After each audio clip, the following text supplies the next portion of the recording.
നമ്മുടെ രാജ്യം ചേർത്തുവപ്പിന്റെ രാഷ്ട്രമാണ്, പകുത്തുവപ്പിന്റെ രാഷ്ട്രമാണ്, മഹാത്മജിയുടെ രാഷ്ട്രമാണ്. നമ്മുടെ രാജ്യം സ്വാമി വിവേകാനന്ദന്റെ രാഷ്ട്രമാണ്. സ്വാമി വിവേകാനന്ദൻ ചിക്കാഗോയിൽ പ്രസംഗിക്കുമ്പോൾ സംസാരിച്ചത് ഞങ്ങളുടെ ഭാഷയിൽ അഥവാ സംസ്കൃതത്തിൽ എക്സ്ക്ലൂഷൻ എന്നൊരു വേർഡ് തന്നെയില്ല. പകുത്തുവെക്കൽ ഞങ്ങൾക്കില്ല, എല്ലാവരെയും ഉൾക്കൊള്ളുന്നതാണ് ഞങ്ങളുടെ രാജ്യമെന്നാണ്. നമ്മുടെ രാജ്യത്തിന്റെ രാഷ്ട്രപിതാവായിരുന്ന മഹാത്മജിയുടെ വീട്ടിൽ സദാ ഒരു മുസല്ല വിരിഞ്ഞു കിടക്കുമായിരുന്നു. ആർക്കു വേണ്ടിയാണെന്നറിയുമോ? ബാങ്ക് കൊടുത്താൽ ആ സമയത്ത് കുമ്പിട്ട് നിസ്കരിക്കുന്ന മൗലാന മുഹമ്മദ് അലി ജൗഹറിന് വേണ്ടിയായിരുന്നു. മറന്നു പോകാൻ പാടില്ല. മഹാത്മജിയുടെ വീട്ടിലേക്ക് വരുമ്പോൾ മൗലാന മുഹമ്മദ് അലിയുടെ കയ്യിൽ ഒരു പ്രത്യേക വസ്ത്രമുണ്ടായിരിക്കും. ആ വസ്ത്രം നെയ്തു കൊടുക്കുന്നത് മൗലാന മുഹമ്മദ് അലിയുടെ ഉമ്മയായ പാതിരാവിൽ അള്ളാഹുവിലേക്ക് തിരിഞ്ഞ് ആരാധനകൾ നിർവഹിക്കുന്ന മഹദിയായിരുന്നു മഹാത്മജി എന്ന ഇന്ത്യ രാജ്യത്തിന്റെ രാഷ്ട്രപിതാവിന് അണിയാനുള്ള വസ്ത്രങ്ങളെ തുന്നിക്കൊടുത്തത് എന്ന് ഇന്നലകളുടെ ചരിത്രം നമ്മളോട് വിളിച്ചു പറയുകയാണ്. ഈ പങ്കുവെക്കലിന്റെ ചരിത്രമാണ് നമ്മൾക്ക് ഈ രാജ്യത്തോട് പറയാനുള്ളത്. ഇന്ത്യ വിൻസ് ഫ്രീഡം എന്ന പുസ്തകത്തിലെ ഒരു വരി ഞാൻ ഉദ്ധരിക്കുകയാണ്. ഇന്ത്യ വിൻസ് ഫ്രീഡം എന്ന പുസ്തകം എഴുതിയത് ഇന്ത്യ രാജ്യത്തിന്റെ ആദ്യത്തെ വിദ്യാഭ്യാസ മന്ത്രിയായ മൗലാന അബുൽ കലാം ആസാദാണ്. 940 മുതൽ ഇന്ത്യ രാജ്യത്ത് മറ്റൊരു രാഷ്ട്രം വേണമെന്ന ചിന്ത സവർക്കറിന്റെയും അതുപോലെ മുഹമ്മദ് അലി ജിന്നയുടെയും തലയിൽ ഉടലെടുക്കുകയാണ്. 40കളിലാണ് മുഹമ്മദ് അലി ജിന്ന മറ്റൊരു രാഷ്ട്രത്തെക്കുറിച്ച് സംസാരിച്ചു തുടങ്ങിയതെങ്കിൽ ആ 40കളുടെയും 16 കൊല്ലം മുമ്പ് ഇവിടെ മറ്റൊരു മതരാഷ്ട്രമുണ്ടാകണമെന്ന ചിന്ത സവർക്കറുടെ ആശയധാരയിൽ ഉണ്ടായിരുന്നു എന്ന് ചരിത്രം നമ്മളോട് വിളിച്ചു പറയുകയാണ്. അവിടെയാണ് ചില വർത്തമാനങ്ങൾ ഉള്ളത്. 946 മഹാത്മജിയുടെ വീട്ടിലേക്ക് കടന്നു വരികയാണ് മൗലാന അബുൽ കലാം ആസാദ്. നിങ്ങൾക്കറിയാം, തൊപ്പിവെച്ച പരമസ്വാത്വികനായ പണ്ഡിതനാണ്. ആ പണ്ഡിതൻ മൗലാന മുഹമ്മദ് അലി ആസാദ്, മൗലാന ആസാദ് കടന്നു വരുന്നത് അബുൽ കലാം ആസാദിന്റെ പാദം പതിയുന്നത് മഹാത്മജിയുടെ വീട്ടിലാണ്. അവിടേക്ക് മറ്റൊരാൾ കൂടി വന്നു. ഇസ്ലാമിക ആശയധാരകളിൽ നിന്നെല്ലാം വ്യത്യസ്തമായ വേഷവിധാനങ്ങൾ ഉപയോഗിക്കുന്ന അല്പം മോഡേൺ ചിന്താഗതിയുള്ള മുഹമ്മദ് അലി ജിന്ന എന്ന പാകിസ്ഥാൻ വാദത്തിന്റെയോ രാഷ്ട്രത്തിന്റെയോ നേതൃത്വം അയാൾ കടന്നു വരികയാണ്. ഇന്ത്യ വിൻസ് ഫ്രീഡം അടയാളപ്പെടുത്തുകയാണ്. ആ വീട്ടിലേക്ക് കടന്നു വന്ന മൗലാന അബുൽ കലാം ആസാദിന്റെ മുന്നിൽ മുഹമ്മദ് അലി ജിന്ന എന്ന പാകിസ്ഥാന്റെ നേതൃത്വം, അല്ലെങ്കിൽ പാകിസ്ഥാൻ അങ്ങനെ അവകാശപ്പെടുന്നയാൾ, അയാൾ വളരെ വിനയാന്വിതനായി പറഞ്ഞു, നിങ്ങൾ എൻ്റെ രാജ്യത്തിലേക്ക് വരണം. ശ്രദ്ധിച്ചു കേൾക്കേണ്ടതുണ്ട്. 946 നിങ്ങൾ എൻ്റെ രാജ്യത്തിലേക്ക് വരണം. നവംബറിലാണ് ഈ സംഭവം നടക്കുന്നത്. എൻ്റെ രാജ്യത്തെ ഏത് പൊസിഷനിൽ ഇരിക്കാനോ നിങ്ങൾക്ക് ഞാൻ അനുവാദം തരാം. അത്ര വലിയ ധിഷണയുടെയും ഗ്രാഹ്യത്തിൻ്റെയും ചിന്തയുടെയും ഭൗതികതയുടെയും ലോകത്തിരുന്ന നേതാവായിരുന്നു മൗലാന അബുൽ കലാം ആസാദ് എന്ന ഇന്ത്യ രാജ്യത്തിൻ്റെ ആദ്യത്തെ വിദ്യാഭ്യാസ മന്ത്രി. അതുകൊണ്ട് തന്നെയാണ് ദ ഗ്ലിംസസ് ഓഫ് വേൾഡ് ഹിസ്റ്ററിയുടെ രചയിതാവായ ഇന്ത്യ രാജ്യത്തിൻ്റെ ഒന്നാമത്തെ പ്രധാനമന്ത്രി, ഇന്ത്യയുടെ പ്രധാനമന്ത്രി പണ്ഡിറ്റ് നെഹ്റു തൻ്റെ വിദ്യാഭ്യാസ സ്വപ്നങ്ങൾക്ക് നിറം പകരാൻ തെരഞ്ഞെടുത്തത് മൗലാന അബുൽ കലാം ആസാദിനെയാണ്. മൗലാന അബുൽ കലാം ആസാദിനോട് ജിന്ന യാചിക്കുകയാണ്, നിങ്ങൾ എൻ്റെ രാജ്യത്തേക്ക് വരുമോ? എൻ്റെ രാജ്യത്തേക്ക് നിങ്ങൾ വന്നാൽ ഞാൻ വിഭാവനം ചെയ്യുന്ന രാഷ്ട്രത്തിൻ്റെ തലപ്പത്ത് ഏത് പൊസിഷനിൽ വേണമെങ്കിലും നിങ്ങൾക്കിരിക്കാം. അത് 6ാമത്തെ തവണയാണ് മൗലാന അബുൽ കലാം ആസാദ് ഇന്ത്യയിലെ മുസ്ലിമീങ്ങളുടെ പ്രതിനിധാനമാണ്. മഹാനവറുകൾ പറഞ്ഞു, ചരിത്രം രേഖപ്പെടുത്തുകയാണ് മുഹമ്മദ് അലി ജിന്നയോട്, ഇനി മേലാൽ ഈ വർത്തമാനവും പറഞ്ഞ് എൻ്റെ മുന്നിൽ നിങ്ങൾ വരാൻ പാടില്ല. എൻ്റെ രാജ്യം ഇന്ത്യയാണ്, ഇന്ത്യയാണ്, ഇന്ത്യയാണ്. ജീനായ ഹാ മറിനായ ഹാ, ഈ രാജ്യത്താണ് ഞാൻ ജീവിക്കുക, ഈ രാജ്യത്താണ് ഞാൻ മരിച്ചു വീഴുക. ഇതാണ് ഇവിടെയുള്ള എല്ലാവരോടും പറയാനുള്ളത്. ഇത് നമ്മുടെ രാഷ്ട്രമാണ്, ഇവിടെയാണ് മരിക്കുക, ഇവിടെയാണ് ജീവിക്കുക. എന്നിട്ട് പറഞ്ഞു, നിങ്ങൾ എന്നെ ഇനി നിങ്ങളുടെ രാജ്യത്തേക്ക് വിളിക്കാൻ പാടില്ല. കാരണം എന്താണെന്നറിയോ? നിങ്ങൾ വിഭാവനം ചെയ്യുന്ന രാഷ്ട്രം മതങ്ങളിൽ ഒതുങ്ങി നിൽക്കുന്ന രാഷ്ട്രമാണ്. എൻ്റെ ഇന്ത്യ എല്ലാ സംസ്കാരങ്ങളെയും ഉൾക്കൊള്ളുന്ന രാജ്യമാണ്. നിങ്ങൾ വിഭാവനം ചെയ്യുന്ന രാജ്യത്ത് നാളെ ഗോത്രങ്ങളായി തിരിഞ്ഞ് ജനങ്ങൾ പരസ്പരം തമ്മിൽ തല്ലി ജനാധിപത്യം വീണുപോകാമെന്ന് മൗലാന അബുൽ കലാം ആസാദ് മുഹമ്മദ് അലി ജിന്നയോട് പറയുകയാണ്. ഇനി ഒരിക്കൽ കൂടി പാകിസ്ഥാനിൽ പോകണമെന്ന് പറഞ്ഞ് എൻ്റെ മുന്നിൽ മുഹമ്മദ് അലി ജിന്ന നിങ്ങളെ കണ്ടുപോകരുത്. ഇതേ വർത്തമാനമാണ് ഇവിടുത്തെ മുഴുവൻ വർഗീയവാദികളോടും പറയാനുള്ളത്. ഇന്ത്യയുടെ മക്കളെ ഇന്ത്യ വിടാനെന്ന് പറഞ്ഞ് നിങ്ങൾ വരരുത്. ആ പുസ്തകം അടയാളപ്പെടുത്തുന്ന മറ്റൊരു വർത്തമാനം കൂടി പറയട്ടെ. മൗലാന അബുൽ കലാം ആസാദ് ചോദിക്കുകയാണ്, നിങ്ങളുടെ ഈ പുതിയ മതരാഷ്ട്രം ഉണ്ടല്ലോ, പാകിസ്ഥാൻ എന്ന നിങ്ങളുടെ രാഷ്ട്രം, അത് ആരുടെ സ്വപ്നമാണോ? ഇന്ത്യയിലെ മുസ്ലിമീങ്ങളുടെ സ്വപ്നമാണോ? അല്ല, അത് സവർക്കറിന്റെ സ്വപ്നമാണ്, അത് RSSന്റെ സ്വപ്നമാണ്, അത് ഇന്ത്യ രാജ്യത്തെ ഹിന്ദു മഹാസഭയുടെ സ്വപ്നമാണ്. അത് പുലർത്തി കൊടുക്കാനല്ലേ ഈ രാജ്യത്തെ നീ വെട്ടിമുറിക്കാൻ ശ്രമിക്കുന്നത്? ഇത് നിങ്ങളുടെ സ്വപ്നമല്ല, ഇത് ഇന്ത്യൻ മുസ്ലിമീങ്ങളുടെ സ്വപ്നമല്ല, പാകിസ്ഥാൻ ഇന്ത്യൻ മുസ്ലിമീങ്ങളുടേതല്ല. അത് അതിൻ്റെ ഉപജ്ഞാതാക്കളും അതിൻ്റെ ചിന്താധാരകളിൽ പ്രവർത്തിച്ചവരുമെല്ലാം ഇവിടുത്തെ വർഗീയവാദികളാണ്. അതുകൊണ്ട് നിങ്ങൾ ആദ്യം ആ രാജ്യത്തേക്ക് പോയിക്കോ, ഞങ്ങൾക്ക് പോകാൻ മനസ്സില്ല എന്ന് ഉറക്കെ പ്രഖ്യാപിക്കാനാണ് നമ്മുടെ തെരുവോരങ്ങൾ ഉണർന്നിരിക്കുന്നത്. ഈ രാജ്യത്തെ എന്നും ചേർത്ത് പിടിച്ചവരല്ലേ നമ്മൾ? ഈ രാജ്യത്തെ ഒരുമയോടെ നിന്ന്, ഒരുമയോടെ കൈകോർത്തു പിടിച്ച്, മതം നോക്കാതെ മനുഷ്യനെ സ്നേഹിച്ച് ജീവിച്ചു പോയ ആളുകൾ. ഇവിടെയാണ് നമ്മൾക്ക് സാമൂതിരിയെ ഓർമ്മ വരുന്നത്. സാമൂതിരിയുടെ കാലത്താണ് ഇസ്ലാമിക ജുറിസ്പ്രുഡൻസിലെ ആധികാരിക ഗ്രന്ഥങ്ങൾ രചിച്ച മൗലാന സൈനുദ്ദീൻ മഖ്ദൂം ജീവിച്ചിരുന്നത് മലബാറിന്റെ മണ്ണിൽ. സാമൂതിരി പറങ്കിയോട് പടപൊരുതുന്ന നേരത്ത് സാമൂതിരിയോട് പറഞ്ഞത്, സാമൂതിരി മുസ്ലിം ഉമ്മത്തിന്റെ നേതാവായി നിന്ന് പടപൊരുതിക്കോ, പറകിൽ നിന്ന് പടപൊരുതാൻ ഞങ്ങൾ ഉണ്ടാകുമെന്നാണ് മൗലാന മഹാനരായ സൈനുദ്ദീൻ മഖ്ദൂം സാമൂതിരി രാജാവിനോട് പറഞ്ഞത്. ഇങ്ങനെ പരസ്പരം കൊടുത്തും വാങ്ങിയും പരസ്പരം ഒരുപോലെ ജീവിച്ചിരുന്ന ഒരു സമൂഹത്തിന്റെ നടുത്തളത്തിലേക്ക് കൃത്യമായ വർഗീയത കൊണ്ടുവന്ന് അവതരിപ്പിച്ച് ഈ രാജ്യത്ത് കുറച്ച് ഡൗട്ട്ഫുൾ പേഴ്സണെ സൃഷ്ടിക്കുക. കാരണം ഈ രാജ്യത്തിന്റെ ഭരണഘടനയെ ഇല്ലായ്മ ചെയ്യണമെന്ന് ആരാണോ സ്വപ്നം കാണുന്നത്, അവരുടെ സ്വപ്നങ്ങളുടെ സാക്ഷാത്കാരത്തിലേക്കുള്ള നടത്തമാണിത്. 949 ഇന്ത്യയുടെ ഭരണഘടനയുടെ കരട് പുറത്തിറങ്ങുമ്പോൾ ഓർഗനൈസറിൽ ലേഖനം വരികയാണ്, നവംബറിൽ ഡിസംബറിൽ ഈ ഭരണഘടന ഞങ്ങൾക്ക് അംഗീകരിക്കാൻ കഴിയില്ല. കാരണം ഇന്ത്യ രാജ്യത്തിന്റെ ഭരണഘടനയിൽ ഇന്ത്യയുടെ മൂല്യങ്ങൾ ഉൾക്കൊള്ളുന്നില്ല, അല്ലെങ്കിൽ ഇന്ത്യയിലെ മനുവാദത്തിന്റെ എന്ന് പറഞ്ഞാൽ മനുസ്മൃതിയുടെ ആശയങ്ങളെയോ സത്തകളെയോ ഉൾക്കൊള്ളാത്ത ഈ ഭരണഘടന ഞങ്ങൾക്ക് പറ്റില്ല എന്ന് ലേഖനം എഴുതിയത് ഇവിടുത്തെ മുസ്ലിമീങ്ങളല്ല, ഇവിടുത്തെ ഹിന്ദുക്കളല്ല, ഈ രാജ്യത്തിന്റെ ശത്രുക്കളാണ്. ഈ സമരത്തെ രണ്ടായി വ്യാഖ്യാനിക്കാൻ പറ്റൂ. ഈ രാജ്യത്തിന്റെ മിത്രങ്ങളും ഈ രാജ്യത്തിന്റെ ശത്രുക്കളും തമ്മിലുള്ള സമരം. ഈ രാജ്യത്തിന്റെ മിത്രങ്ങൾ ആരാണ്? ഒരുപോലെ കൈകോർത്തു പിടിച്ച മുസൽമാനും ഹിന്ദുവും ക്രിസ്ത്യാനിയും നേടിയെടുത്ത പാരമ്പര്യത്തിന്റെ സ്വാതന്ത്ര്യത്തിൽ അഭിമാനിച്ച് ഈ രാജ്യത്ത് ഉറച്ചു നിൽക്കുന്ന ആളുകൾ ആരാണ്? ഇന്ത്യയുടെ ശത്രുക്കൾ. 949 ഇന്ത്യയുടെ ഭരണഘടനയെ എതിർത്തവരാരാണോ അവരാണ് ഇന്ത്യയുടെ ശത്രുക്കൾ. 949 എഴുതിയ ലേഖനമാണ്, ഓർഗനൈസർ പ്രസിദ്ധീകരിച്ച ലേഖനമാണ്. ഈ രാജ്യത്തിന്റെ ഭരണഘടനയെ ഇങ്ങനെയാണെങ്കിൽ ഞങ്ങൾ അംഗീകരിക്കില്ല, പകരം വേണ്ടത് മനുസ്മൃതിയുടെ സത്ത ഉൾക്കൊള്ളുന്നതായിരുന്നു.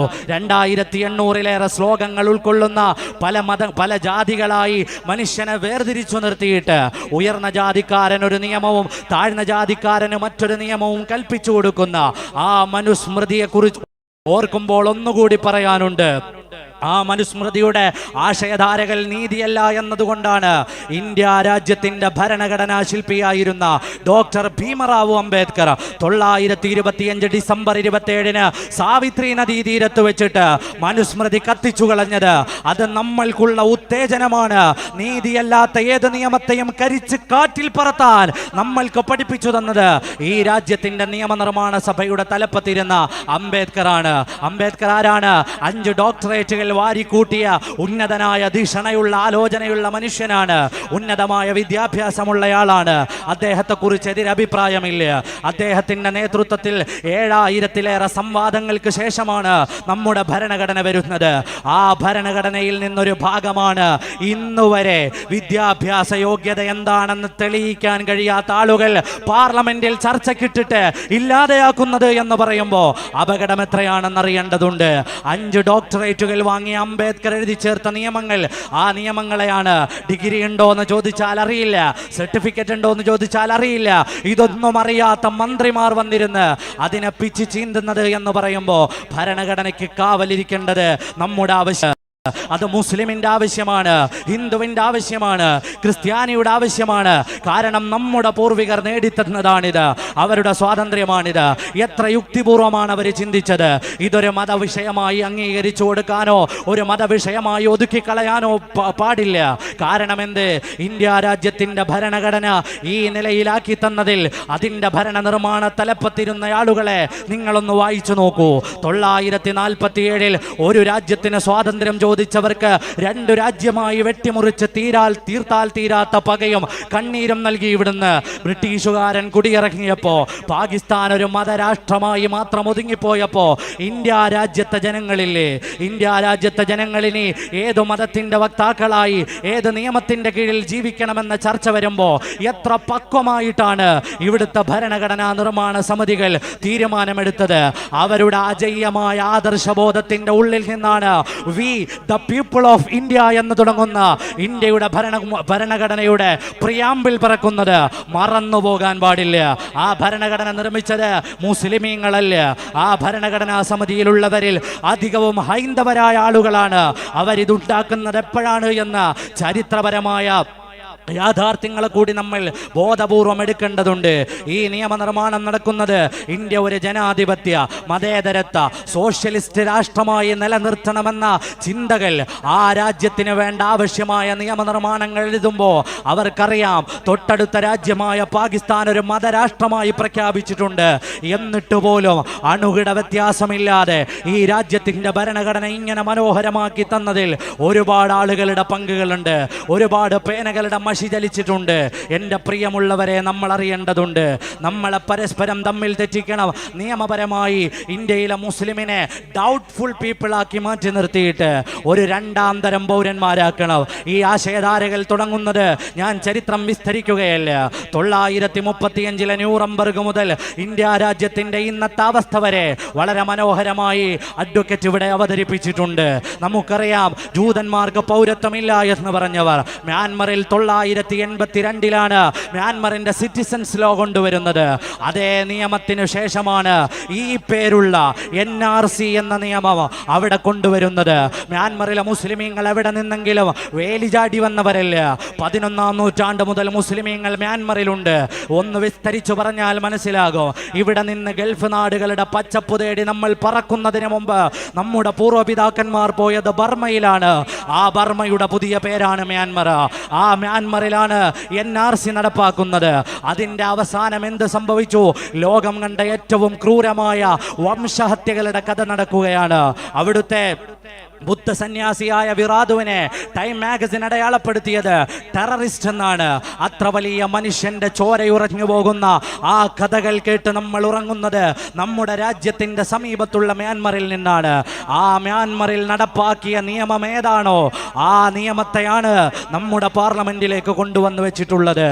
എൻ്റെ പ്രിയമുള്ള കേൾവിക്കാരെ, നമ്മുടെ രാജ്യം അപകടപ്പെടുമ്പോൾ ഓരോ പൗരന്റെ കയ്യിലും ഓരോ പൗരന്റെ മേലിലും ഒരുപാട് പ്രതീക്ഷകളും ഈ രാജ്യത്തെ താങ്ങി നിർത്തേണ്ട ചിന്തകളും ഉണ്ടാകേണ്ടതുണ്ട്. നമ്മുടെ രാജ്യത്തിന് നിലനിൽപ്പിന് വേണ്ടി നമ്മൾ ഈ രാജ്യത്തെ സാഹോദര്യത്തിൻ്റെയും സൗഹാർദ്ദത്തിൻ്റെയും ഇന്നലകളുടെ ചരിത്രം ഒരിക്കൽ കൂടി വായിക്കേണ്ട നേരമായിട്ടുണ്ട്. മലബാറിലെ മാപ്പിളമാരുടെ കലാപം 921 മലബാർ സമരത്തെ മാപ്പിളമാരുടെ കലാപമാക്കി മാറ്റിവെച്ചിട്ട് ഏതെങ്കിലും തരത്തിൽ രാഷ്ട്രീയ ലാഭങ്ങൾ ഉണ്ടാക്കാൻ ശ്രമിക്കുന്ന ആളുകളുണ്ട്. വയറ്റിൽ ഒരു അരപ്പട്ട കെട്ടി അതിൻ്റെ താഴത്തൊരു കഠാര കുത്തിയിറക്കി നടന്നുപോയ ആളല്ല വാരിയംകുന്നത്തെ കുഞ്ഞഹമ്മദാജി എന്ന് ഒരിക്കൽ കൂടി ചരിത്രത്തെ നമ്മൾ ഓർമ്മപ്പെടുത്തുകയാണ്. വാരിയംകുന്നന്റെ പ്രസിദ്ധമായ ഒരു പ്രസംഗമുണ്ട്. ആ പ്രസംഗത്തിൽ അദ്ദേഹം പറയുന്ന ഒരു വർത്തമാനമുണ്ട്. ആ വർത്തമാനമാണ് നമ്മുടെ നാട്ടിൽ നടക്കുന്ന ഈ സമരത്തെ പുറം നാടുകളിൽ കൊണ്ടുപോയി ഇതൊരു വർഗീയ കലാപമാക്കി മാറ്റിമറിക്കാൻ ചില ആളുകൾ ശ്രമിക്കുന്നുണ്ട്. ഇതൊരിക്കലും അങ്ങനെയല്ല. നിങ്ങളുടെ ഹൈന്ദവരായ സഹോദരങ്ങളെ നിങ്ങൾ ചേർത്ത് പിടിക്കൂ. ഈ സമരം നമ്മൾ ഒന്നിച്ച് ഈ രാജ്യം കീഴടക്കാൻ വന്നവന് നേരെ നടത്തിയ സമരമാണ്. ഇന്നലകളുടെ ചരിത്രം കേട്ട് തരിച്ചിരിക്കുന്ന നമ്മൾക്ക് ഒരു പക്ഷേ ഇത് അവസരമാണ്. മഹാത്മജിയാകാൻ, ഭഗത് സിംഗ് ആകാൻ, മൗലാന മുഹമ്മദ് അലി ആകാൻ, മൗലാന ഷൗക്കത്ത് അലിയാകാൻ, ഇന്ത്യ രാജ്യത്തിന്റെ ആത്മാവിന് വേണ്ടി ജീവൻ കൊടുക്കാൻ നമ്മൾക്ക് ചിലപ്പോൾ ദൈവം തരുന്ന അവസരമാണെങ്കിൽ ഒരുമിച്ച് ഈ രാജ്യത്തിന്റെ മതനിരപേക്ഷയ്ക്ക് വേണ്ടി, മതേതരത്വത്തിന് വേണ്ടി ജീവൻ വെടിയാൻ നമ്മൾ ഉണ്ടാകുമെന്ന പ്രഖ്യാപനങ്ങളാണ് നമ്മൾ ഈ തെരുവോരങ്ങളിൽ നടത്തുന്നത്. ഈ രാജ്യം ഇങ്ങനെ സുന്ദരമായി നിലനിൽക്കേണ്ടതുണ്ട്. നമ്മളുടെ ഭാവി, നമ്മളുടെ മക്കൾ, നമ്മളുടെ തലമുറകൾ ഒരുമിച്ചൊന്നായി കൈകോർത്ത് പിടിച്ച് സന്തോഷത്തോടെ ഇവിടെ വിഹരിക്കേണ്ടതുണ്ട്. അതിനെതിരെ വരുന്നവർ അവർ ഇന്ത്യയുടെ ശത്രുക്കളാണ്, അവർക്ക് ഇന്ത്യയുടെ ചരിത്രം അറിയില്ല. പല സ്ഥലത്തും വായിച്ചു. കേന്ദ്രമന്ത്രിയായ സഞ്ജീവ് ബാലനെ വരെ ഒരിക്കൽ വായിച്ചത് ഞാൻ ഓർക്കുന്നു. അയാൾ പറയുകയാണ്, ഇന്ത്യയിൽ ഇങ്ങനെ ഒരു നിയമം വരുമ്പോൾ ഹിന്ദുവും മുസ്ലിമും ഒക്കെ കൈകോർത്ത് പിടിക്കുമെന്ന് ഞങ്ങൾ വിചാരിച്ചില്ലപ്പോൾ. അത് നിങ്ങൾക്ക് ഈ രാജ്യത്തിന്റെ സ്വാതന്ത്ര്യ സമര ചരിത്രം അറിയാത്തത് കൊണ്ടാണ്. ഒരുമിച്ച് ചേർന്ന് കൈപിടിച്ചിട്ടാണ് ഞങ്ങൾ നടന്നത്. അന്ന് സായിപ്പിന് കിടക്ക വിരിച്ചത് കൊണ്ടാണ് നിങ്ങൾ ആ ചരിത്രം അറിയാതെ പോയത് എന്ന് ഒരിക്കൽ കൂടി ഓർമ്മപ്പെടുത്തുകയാണ്. ഇത് നമ്മുടെ രാജ്യമാണ്, ഇത് നമ്മുടെ രാജ്യമാണ് എന്നുറക്കെ പ്രഖ്യാപിച്ച് മനസ്സിൽ ഉറപ്പിക്കേണ്ട നേരമാണ്. നമ്മുടെ രാജ്യം നിലനിൽക്കട്ടെ. സുന്ദരമായ ഭാരതം അഖണ്ഡതകളും സാമൂഹികമായ മാന്യതകളും എല്ലാം നിലനിർത്തിക്കൊണ്ട് എല്ലാവരെയും വകവെച്ചു കൊടുത്ത് എല്ലാവർക്കും വേണ്ടി തുറന്നിട്ടിരിക്കുന്ന സ്വാമി വിവേകാനന്ദന്റെ വാക്കുകളുണ്ട്. വേദനിക്കുന്നവർക്ക് വന്നു കയറാനുള്ള ഭൂമിയാണ് ഞങ്ങളുടെ രാഷ്ട്രമെന്ന്. ആ രാഷ്ട്രമായി നമ്മുടെ രാജ്യം നിലനിൽക്കട്ടെ. എൻ്റെ പ്രിയമുള്ളവരെ, നമ്മൾ ആലോചിക്കേണ്ടതുണ്ട്. നമ്മുടെ ചുറ്റുപാടുകളിൽ വർഗീയത പടർന്നുകൊണ്ടിരിക്കുന്ന കാലഘട്ടത്തിൽ നമ്മളാകുന്ന മനുഷ്യർക്ക് ബാധ്യതകളേറെയുണ്ട്. കാരണം എന്താണ്? നിങ്ങളിവിടെ കേട്ട പ്രസംഗമില്ലേ? ആ പ്രസംഗത്തിൽ പലതവണ പരാമർശിച്ചു കുറിതൊട്ട ഒരു സ്ത്രീയെക്കുറിച്ച്. കാക്കമാർ തൊടാതിരിക്കാനാണത്രേ കുറി തൊട്ടിരിക്കുന്നത്. ഒരു സാധാരണ വീട്ടമ്മയാണ് ആ വർത്തമാനം പറയുന്നത്. അവരെ കേൾക്കുമ്പോഴൊക്കെ എനിക്ക് ഓർമ്മ വരുന്നത് എർണാപെത്രി എന്ന ജർമ്മനിയിൽ ജീവിച്ച ഒരു സ്ത്രീയാണ്. നാസി കാലഘട്ടത്തിൽ എർണാപെത്രി എന്നൊരു സ്ത്രീ ജീവിച്ചു. 943 6ഓളം വരുന്ന 8 ജൂതന്മാരായ കുട്ടികളെ അവർ വെടിവെച്ചു കൊന്നു. 1960 അവരെ വിചാരണ ചെയ്തു. എർണാപെത്രി വിചാരണക്കിടയിൽ പറഞ്ഞൊരു വർത്തമാനമുണ്ട്. എന്താണെന്നറിയോ? എൻ്റെ 2 അതേ പ്രായത്തിലുള്ള മക്കൾ റൂമിൽ ഉറങ്ങുമ്പോഴും യാതൊരു വിധമായ മാനസിക സംഘർഷങ്ങളുമില്ലാതെ ജൂതന്റെ മക്കളെ വെടിവെച്ചു കൊല്ലാൻ എനിക്ക് തോന്നിയത് എൻ്റെ ഉള്ളിലെ കുരുണ്ട് കയറിയ വർഗീയതയാണ്. അവരോട് തോന്നിയ വിദ്വേഷമാണ്. അവർ ഈ രാജ്യത്തിന്റെ പൗരന്മാരല്ല എന്ന തോന്നലാണ്. അത്തരമൊരു തോന്നൽ സൃഷ്ടിച്ചിട്ട് ഈ രാജ്യത്തെ ഒരു മതവിഭാഗത്തെ നിങ്ങൾക്ക് മ്യാൻമറിന്റെ ചരിത്രം ഒന്നുകൂടി ഓർമ്മപ്പെടുത്തുന്നു. NRC വന്നു, അവരെ രാജ്യത്തിന്റെ പൗരന്മാരല്ലാതെയാക്കി, വോട്ടവകാശങ്ങളില്ലാതെയാക്കി, അവസാനമോ അവരുടെ റേഷൻ കാർഡുകളില്ലാതെയാക്കി. എന്നിട്ടാണ് ക്രൂരമായ നരനായാട്ട് അവിടെ നടത്തിയത്. എൻ്റെ പ്രിയമുള്ളവരെ, ഈ രാജ്യം ഇങ്ങനെ വിട്ടുകൊടുക്കാൻ പറ്റില്ല. കാരണം ഇത് വക്കം അബ്ദുൽ ഖാദറിന്റെ രാഷ്ട്രമാണ്. ആരാണ് വക്കം അബ്ദുൽ ഖാദർ എന്നറിയോ? ഇവിടെ കേട്ടില്ലേ? 6 തവണ ബ്രിട്ടീഷ് അധികാരികൾക്ക് ഐ ബെഗ് ടു യു, ഞാൻ നിങ്ങളോട് യാചിക്കുന്നു എന്ന് സവർക്കർ കത്തെഴുതിയപ്പോ ഈ രാജ്യത്തിനു വേണ്ടി ഇന്ത്യയിലെ രാജാക്കന്മാർ എങ്ങനെയാണ് ബ്രിട്ടീഷുകാരെ കൈകാര്യം ചെയ്യുന്നത്? 1700 എണ്ണിക്കയിലെ ട്രഗേഡ് യൂണിവേഴ്സിറ്റിയിൽ ആഡ്രി ഡ്രസ്കിയുടെ ഗവേഷണ ഗ്രന്ഥമുണ്ട്, Aurangzeb the man and myth. എൻ്റെ ശബ്ദം കേൾക്കുന്നവരൊക്കെ ഒരാവർത്തി വായിക്കേണ്ട ഗ്രന്ഥമാണ്. അതിൽ പറയുന്നുണ്ട്, ഔറംഗസീബ് തകർത്തതിനേക്കാൾ കൂടുതൽ ക്ഷേത്രങ്ങളെ ഇവിടെ വെച്ചു കൊടുത്തിട്ടാണ് പോയിട്ടുള്ളത്. ഔറംഗസീബിന്റെ ചരിത്രം പറയാണ്, ഇന്ത്യയിൽ ആരാണോ വിരോധികളുള്ളത് അവരെ മുഴുവനും ഹൈന്ദവ വിരോധികളാക്കിയത് ഒരു ചരിത്രം എഴുതാൻ വേണ്ടി പേനയുന്തിയ വാടക എഴുത്തുകാരുടെ എല്ലാം ലക്ഷണമായിരുന്നു. അങ്ങനെയാണ് ടിപ്പു ഹിന്ദുക്കൾക്ക് പറ്റാത്തയാളായത്. അങ്ങനെയാണ് ഔറംഗസീബ് അല്ലെങ്കിൽ മതാന്തകനായി മാറിയത്. അങ്ങനെയാണ് ശിവജിയെ കുറിച്ച് വായിക്കുമ്പോൾ മുസ്ലിമീങ്ങൾ കറപ്പ് തോന്നാൻ തുടങ്ങിയത്. പാടില്ല. ശിവാജിയുടെ ചരിത്രത്തിന്റെ പിന്നാമ്പുറങ്ങളിൽ മുസൽമാന്മാരുടെ പേരുകൾ അടയാളപ്പെടുത്തിയിട്ടുണ്ട്.